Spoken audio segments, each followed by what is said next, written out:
Selamat siang, saya Anik Septianti. Saya di sini akan membahas tentang anggaran penjualan, anggaran produksi, anggaran biaya bahan baku, biaya tenaga kerja langsung, biaya overhead pabrik, beban usaha, dan laporan laba rugi dari perusahaan PT Manis Gula. Baik, di sini sudah ada data penjualan dari PT Manis Gula untuk 3 jenis sirup, yaitu sirup koko pandan, melon, dan stroberi. Di sini ada tahunnya, tahun 2013 sampai 2017. Lalu ada penjualannya, lalu ada X pangkat 2, dan X-Y. Mengapa?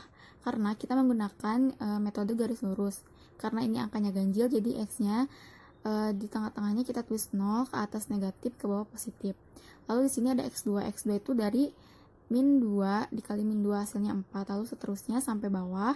Lalu X ini dapat dari min 2 dikali 1800, hasilnya min 3600. Mencari persamaan trennya, kita harus mencari A dan B terlebih dahulu.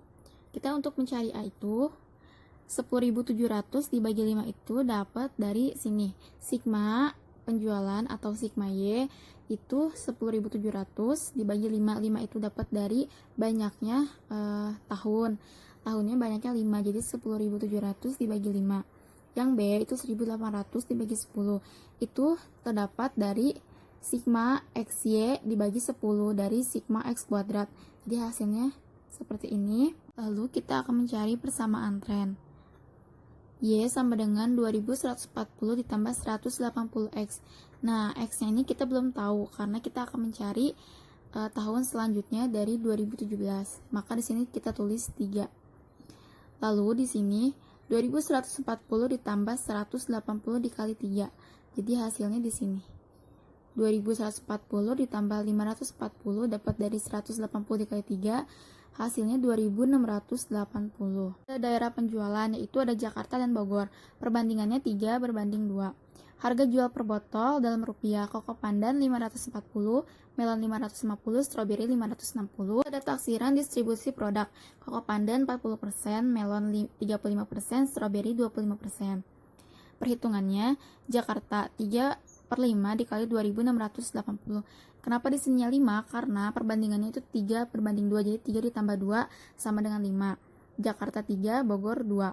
Jadi 3/5 dikali 2680 hasilnya 1608 botol. Lalu yang Bogor juga sama. Jadi dijumlahin hasilnya 2680. Hasilnya ini sama dengan persamaan tren 2680. Jadi seimbang. Untuk kota Jakarta kita akan menghitung taksiran distribusi produknya. Yaitu koko pandan 40%, melon 35%, dan stroberi 25%. Kita kalikan dengan perhitungan yang ini, yang 1608. Semuanya dikali 1608, hasilnya di sini. Dan hasilnya pun akan sama seperti perhitungan yang ini. Lalu yang Bogor juga sama. Kita tinggal mengganti dari perhitungannya saja. Kalau yang Jakarta 1608, kalau yang Bogor 1072. Dan hasilnya pun sama. Mencari catur wulan per kota, kita harus menghitung dengan menggunakan persentase yang sudah ada di tabel. Seperti ini. Catur wulan 1 untuk kota Jakarta 25%. Dikali 643 itu dapat dari perhitungan Jakarta ini. Tinggal dipindahin aja angkanya untuk koko pandan, melon, dan stroberi. Dan untuk persentasenya kita bisa lihat di tabel. Mencari catur wulan kedua dan ketiga, kita tinggal mengganti persentase yang sudah ada di tabel. Lalu angka perhitungan yang tadi di kota Jakarta kita masukin aja ke sini. Seperti itu dan hasilnya kayak gini. Lalu untuk yang kota Bogor pun sama, persentasenya sama seperti yang ada di tabel. Kita masukkan angka ini dari perhitungan Bogor yang tadi koko pandan, melon, dan stroberi. Lalu ada anggaran penjualan. Di sini botolnya itu angkanya terdapat dari perhitungan yang tadi dari catur wulan per kota. Lalu di sini ada hasilnya. Hasilnya itu dapat dari perhitungan yang tadi, yang persentase itu hasilnya dikalikan dengan harga jual per botol. Jadi hasilnya ada di sini. Lalu ditotalkan untuk yang Jakarta, yang Bogor juga ditotalkan. Untuk total ini dari total 1 ditambah total 2, hasilnya ada di sini. Lalu sampai catur wulan ketiga pun sama. Untuk total 1 tahun ini, botol yang catur wulan 1 untuk koko pandan, catur wulan 2 dan catur wulan 3 dijumlahkan.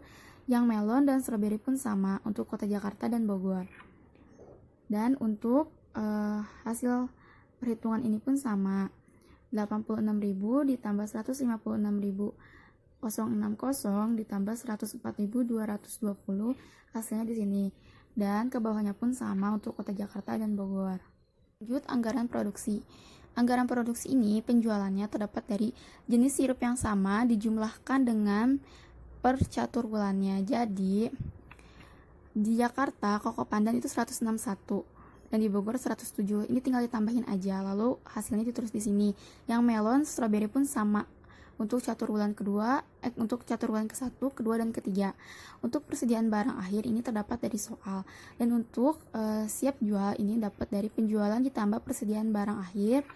Lalu untuk persediaan barang awal di sini sudah ada. Dari persediaan barang akhir diturunkan. Jadi karena persediaan awal ini tidak ada di sini, jadi kita tulis 0. Dan untuk yang ini tinggal diturunin aja.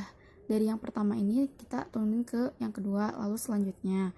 Lalu untuk produksi tersendiri, ini siap jual dikurangi persediaan barang awal. Seperti ini contohnya, 494 dikurangi 10, jadi 484. Seperti itu untuk yang anggaran produksi. Lalu sekarang anggaran biaya bahan baku. Di sini produksinya terdapat dari total per jenis sirup yang sudah tadi dijumlahkan dalam anggaran produksi. Untuk biaya bahan baku ini, biaya bahan baku per botol sudah ditentukan di soal. Untuk biaya bahan baku dalam jumlah rupiah, yaitu dari produksi per botol dikali biaya bahan baku per botol. Jadi hasilnya di sini. Seperti itu. Lalu ada biaya tenaga kerja langsung. Di sini udah ada catur ulang 1, 2, 3. Total produksinya diambil dari anggaran produksi tadi. Lalu upah per botol untuk tenaga kerja ini sudah ada di soal.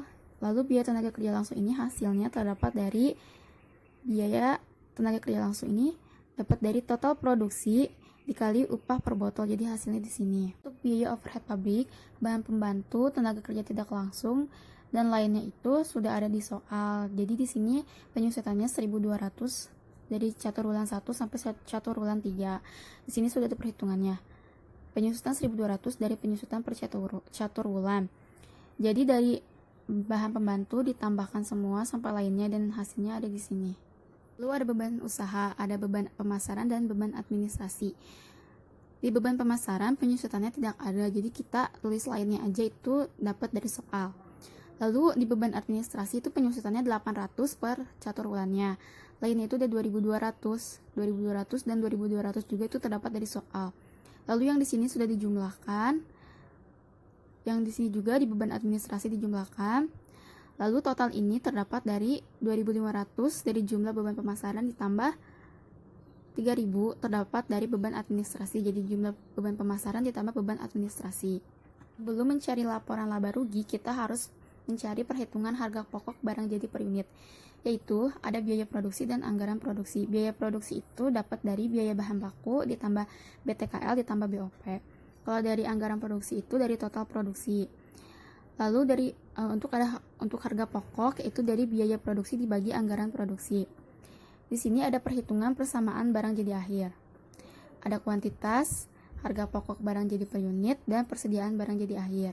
Di sini saya sudah menuliskan kalau kuantitas itu dapat dari soal estimasi persediaan barang jadi akhir. Harga pokok barang jadi itu dari harga pokok per botol yang ini. Dipindahkan ke sini saja.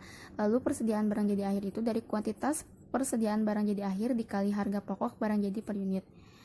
Ini dikaliin ini, hasilnya ada di sini. Ini sudah ada laporan laba rugi dari catur ulang 1, 2, dan 3. Di sini saya sudah menulis keterangannya dari penjualan sampai laba setelah pajak. Untuk penjualan, biaya bahan baku, BTKL, BOP itu terdapat dari perhitungan dan dari soal juga. Untuk biaya produksi itu, saya di sini sudah menuliskan. Biaya produksi itu dapat dari biaya bahan baku ditambah BTKL ditambah BOP. Untuk barang siap jual itu dari biaya produksi ditambah barang jadi awal. Barang jadi awal dan akhir itu dari perhitungan persediaan barang jadi akhir yang sudah tadi kita tentukan. Untuk harga pokok penjualan dari barang siap jual dikurangi barang jadi akhir. Lalu ada laba kotor itu dari penjualan dikurangi harga pokok penjualan. Laba usaha dari laba kotor dikurangi beban usaha. Laba kena pajak dari laba usaha dikurangi beban usaha. Pajak 12,5% itu dari laba kena pajak dikali 12,5%. Lalu ada laba setelah pajak. Laba kena pajak dikurangi pajak 12,5%. Lalu hasilnya seperti ini.